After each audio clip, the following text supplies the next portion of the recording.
Success. Technology works again. This is Devin. Every day we talk about writing. Today I'm going to give you a whole bunch of tips of how do you know when you actually have a book. Like, in other words, it's one thing to have an idea. It's an entirely other thing to move forward. Anyway, as always, turn up the volume, so you can hear me what I'm going to say. I've actually printed out cards today, not printed, but I have cards for you. So we're going to be able to maybe not turn up the volume. But anyway, I'm Devin Galaudet. I am the editor-in-chief of In the Know Traveler for the last, closing in on 14 years.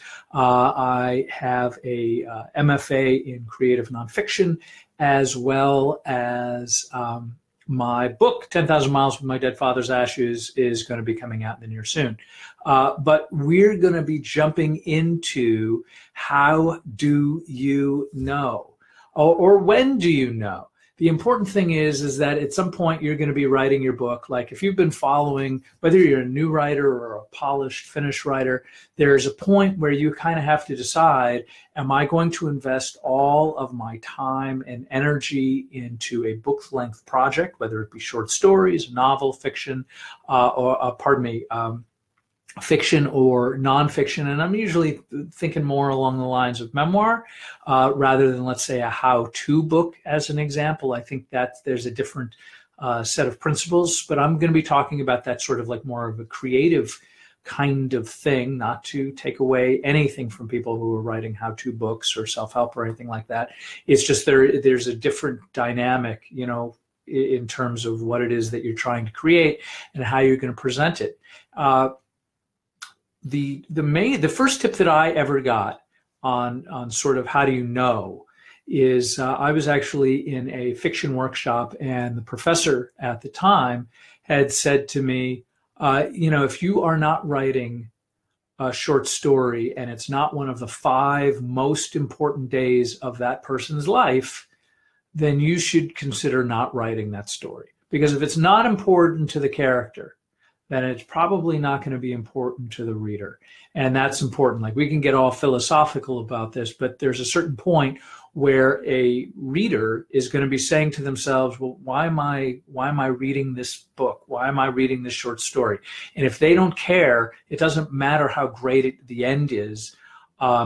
If you can't inspire them, and really, if it's not important to you as a writer, if it's not important to your characters, or you as a character, if you're writing memoir, then the reader, they have nothing at stake. So you have to give them something at stake, something that's interesting, compelling, and something that you have worked through, so you can give them the best stuff, so they don't have to sift through pages and pages of stuff to find it.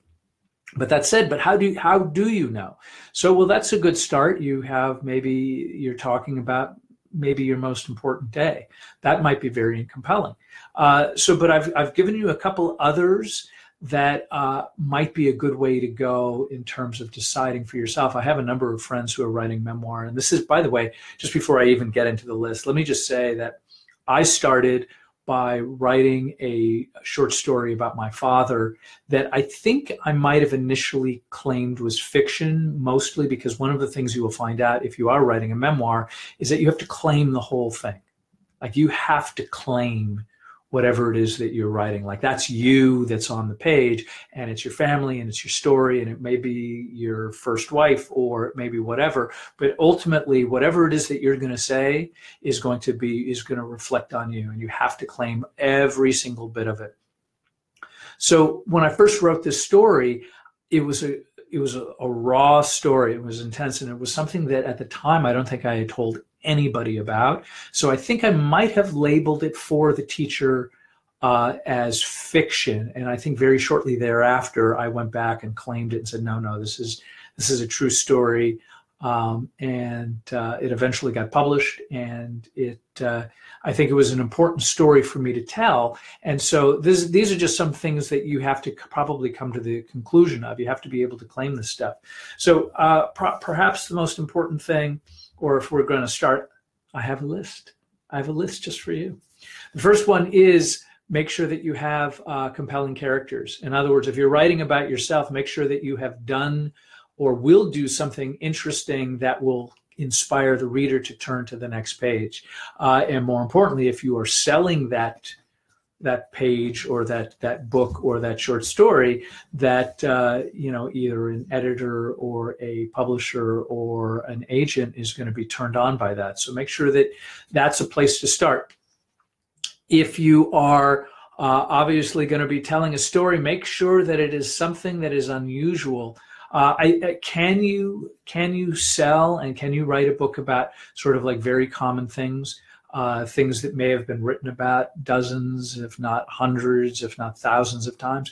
Absolutely. And I think great stories are being written every single day, but I think there always has to be some sort of a unique slant that you can dive into and feel excited about. And I think that's important.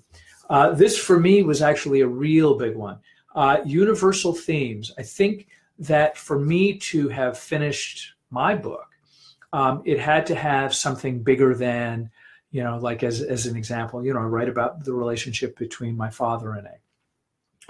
That within itself is a universal theme for every, matter of fact, to a broader extent, it's really just parent-child relationships. So you can have, that theme, that undercurrent is throughout. It's built right in, it's infused. And I think that helps because we can draw upon, a vast experience that will within itself make it compelling, but it will also kind of keep you focused.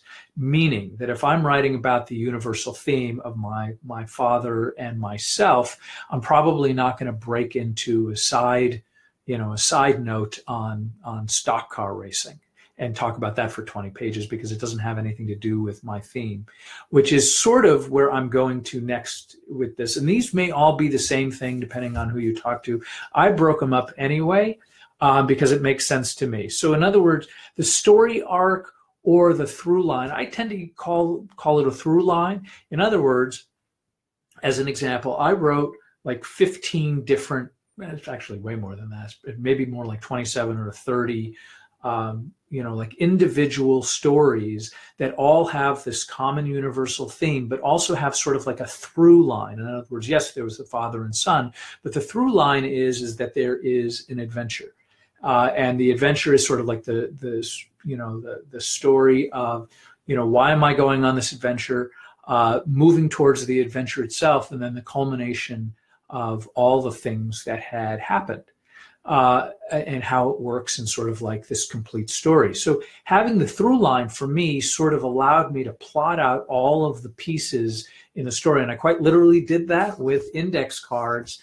It was really helpful for me. So it might be helpful for you too. But when you're thinking about, am I going to write a book about this thing? It's probably really important to at least say, okay, I can see this, beginning, middle, and ending. You may not have all the exact specifics. You probably will if you're writing memoir.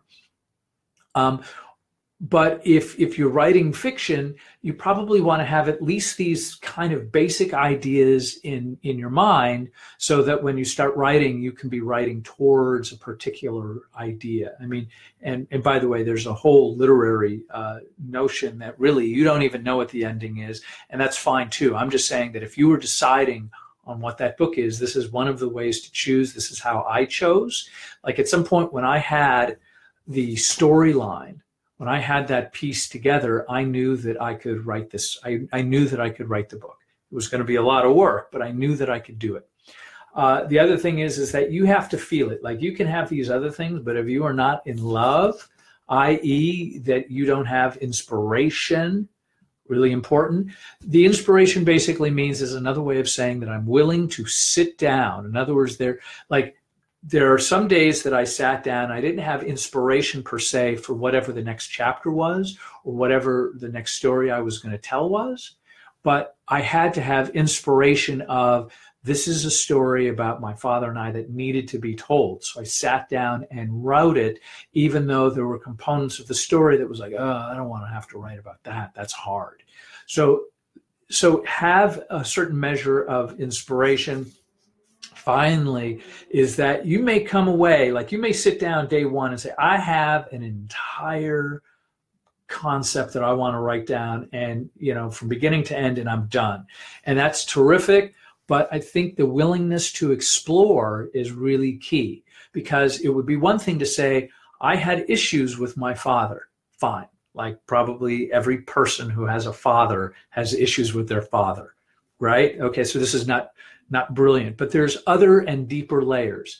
And what I would say, the willingness to explore is to get deeper and deeper and deeper. As an example, you've got an issue with your father. You're writing about your father, what a jerk face he is. I hope everybody who reads this is validating the fact that my father is a jerk face. That's one layer. And if you write 300 pages or 250 pages on dad just being straight up jerk face, that's probably not enough to have a book. In other words, you need to dig into deeper layers. And some of those layers, might be that, well, I'm culpable too, that maybe it wasn't as simple that he was just a bad guy. Maybe, there were other factors that needed to be examined. So hopefully I did all those things. But the point is that you should be doing them too. So to quickly recap, you want to make sure that you have the willingness to explore, that you want to have inspiration to sit down and write your book even when it's going to be tough. You're going to want to have some kind of a story arc or through line that's going to hold everything together. It's going to be like the glue that holds all of your little stories and bits and pieces together. Universal themes is nice, because if you've got a universal theme, then people are going to be, well, first off, it's going to inspire your reader. That means your reader will probably have something in common with you that will hopefully be the glue that will keep them on the page. So you obviously want to be thinking about, your reader always. If you have an unusual story, great. If you have compelling characters, terrific. And then, of course, this would be, when do you know? Hopefully, if you have those pieces in place, that's going to be enough inspiration for you to get going, get motivated, and start writing. I'm going to be here again tomorrow. I'm so glad that you joined me today. As always, please make sure that you write in these boxes, like, subscribe, subscribe to me on YouTube, like me on Facebook, follow me on Twitter, and I'm going to keep, I'm always looking for questions, and I'm always looking for inspiration, my own inspiration for my next podcast. We're going to be here with more writing, and so, keep leaving stuff, and, thank you so much, and we'll see you guys again tomorrow.